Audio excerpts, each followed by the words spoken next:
Everyone, and welcome back to another woman to woman video. I don't know why I appear so shiny. Literally, like, what is going on? I powdered before I started filming as well. Don't know, we're just gonna have to go with it. Yeah, so I wanted to talk today about postpartum body image. And I've touched on it a little bit, I think, on here before, but I have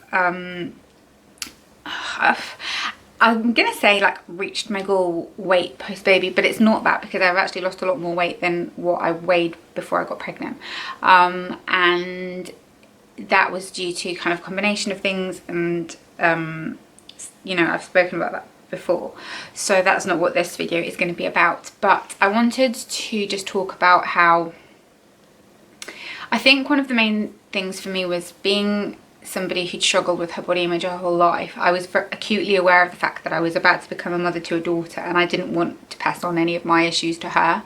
And I was always in the mindset that I wasn't going to enjoy being pregnant. I don't know why I thought that. I just thought I wasn't going to like it. And it turned out that I did quite like it. And I quite liked having a bump, and I felt quite kind of nice, and I didn't mind it. And there's that kind of thing that people talk about, like after you've had a baby, of how much your body's going to change and you're not going to feel like yourself and you're not going to recognise your body. And while I think that is true in a certain sense, for me, I don't think that was in the physical sense per se, in terms of appearance. It was in terms of how everything felt. So I was floored by how weak I felt, and how kind of in pain I felt, and like, you know, recovering from stitches and that kind of thing. I was really shocked by how much that knocked me. But physically, I don't know if maybe the change wasn't as drastic as well. And I also think perhaps it might have been because I had gained just over a stone when I was pregnant, which isn't a lot. It wasn't due to being kind of overly aware of it, but it was more just because I was quite sick for quite a lot of it, so I didn't eat loads, and then I had quite heartburn as well, so I wasn't able to eat large quantities anyway. So I think that maybe contributed to it. And also, she was a very small baby. She was £5'9", so I think that was kind of part of it. And so I didn't have that kind of moment of looking in the mirror and being like, oh my god, I don't recognise myself. Like, what is this kind of alien body that I've got? If anything, I remember being quite surprised about 2 days after I gave birth of how quickly my tummy had kind of gone down. And don't get me wrong, it hadn't gone down to being flat, and I was covered in stretch marks, like covered. But it kind of, it didn't shock me as much as I thought it would. My boobs kind of became unrecognisable. I didn't breastfeed, but they were still just so saggy and like just like shadows of their former selves, really. And now they're so small they're practically non-existent.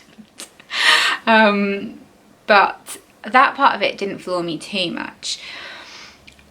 And I was surprised at kind of the lack of how much it played on my mind. I thought it would kind of be something that was kind of in the background a lot more, but it wasn't. And I think a big part of that as well is, like, you know, you're so busy, you're so just engrossed in this baby that you don't have time to kind of even contemplate that. And I was still able to sort of get dressed and feel okay and that kind of thing. And then I slowly lost weight, so I'm probably closest to the lowest weight that I am now. That wasn't actually my goal weight. My goal weight was about 2 kilos heavier than I actually am now, but it kind of dropped off naturally without me even trying. And I think that was just my body's way of, after years of yo-yo dieting, kind of getting back to its set point and where you're supposed to be. And I know Anna Saccone talks a lot about this kind of thing, and I do believe that kind of bodies have a little bit of a set point, and it takes a while for it to kind of adjust, and hormone wise and that kind of thing post baby as well. Another very interesting thing that I saw recently, and this is what kind of led me to want to speak about this a bit more, was the supermodel Bara Faeli.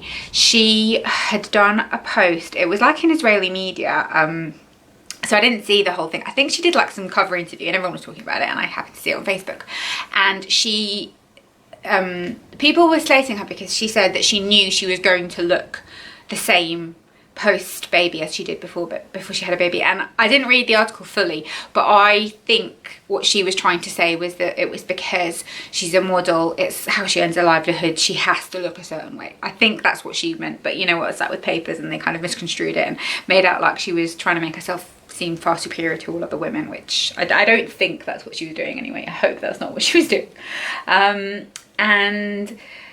But then somebody in the comments pointed out that she didn't look the same, in that she was a lot kind of curvier while being thin pre-baby, and now she was just much more thin. And it made me kind of have a light bulb moment, because I realised that is what's happened to me. Because what I keep finding is that now I'm like pretty much the same weight as what my lowest weight was like years ago, but I was a lot curvier then, and I was a bigger size. So I keep buying clothes that are like a size 10 or a medium now, and they're really big, like jeans and stuff. It's the wrong size. I need a size 8. I don't know if maybe sizes have gotten a bit more generous nowadays. We are talking like, you know, 6-7 years ago, so maybe it's that as well. But I think I've lost my curves a little bit, and I've gone a little bit just thinner post baby, like your body's just been depleted a little bit. And it is, because, you know, like it took so much while you were carrying your baby. And I know a lot of women can kind of talk about how they love their post baby bodies, and their stretch marks are, you know, like warrior stripes and all of that kind of thing. And I wish I was at that point with it. I'm not. My stomach is really, really not how I would like for it to look. It's not terrible, but it's just very much a post-baby stomach. And I will even show you, in fact. I've got leggings on today, like really high-waisted leggings. So you can see when I've got leggings on like this, like you can't tell. It's just looks normal. But if I show you here, okay. I've got loads and loads of stretch marks, and it's just like a sagginess, a softness at the bottom of your stomach that kind of you can see, and it's not the most kind of visually like pleasing thing for me, because my stomach, even when I was bigger, was always an area that I was kind of quite happy with. So I tend to wear like a higher waisted legging to just kind of keep everything smooth and that. But for example, I don't think if I went on a holiday now I would be super confident wearing a two-piece. I think my two-piece days are over, and it will be a one-piece type situation. And boob wise as well, I am quite self-conscious about that actually, in a way that I didn't think I would be. It's not that I care that they're small at all, but they're just quite saggy from being so huge when I was pregnant. That is one thing. I think probably about like 4 kilos out of the stone that I gained went to my boobs. They were huge. And obviously from like gaining weight and stuff as well, it's probably not great for your body, like in general. Like before that, that's probably made it harder.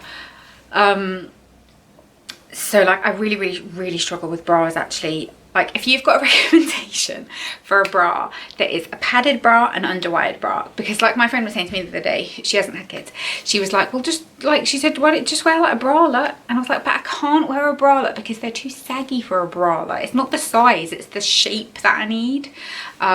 So she was just like, oh, okay, yeah, sorry, I didn't think of that.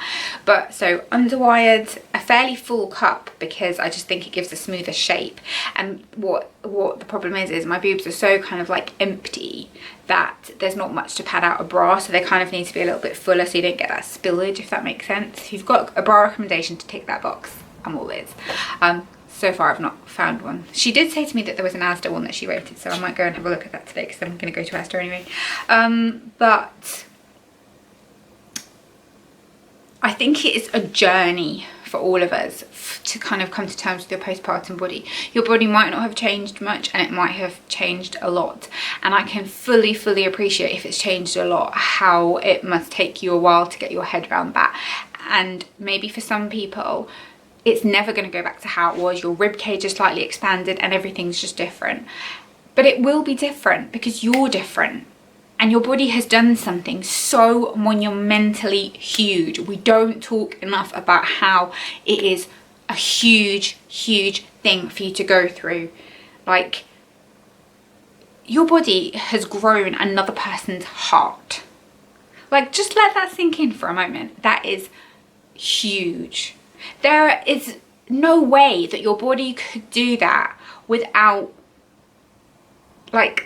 sacrificing something. And that's okay, because it's impossible to think that you could do that without any remnants being left and everything going back to how it was before, because you're not how you were before, and your life's not going to be how it was before. And I just want to say that if you are, like, you know, let's say 4 weeks postpartum, 6 months postpartum, and you're standing in a mirror and you're looking at yourself and you don't like what you see, you will get there. And if you don't get there, that's fine as well, because you have done something so huge. Your body is either going to need time to find its kind of natural set point, or you've got a slightly different new body that's after the event, if that makes sense.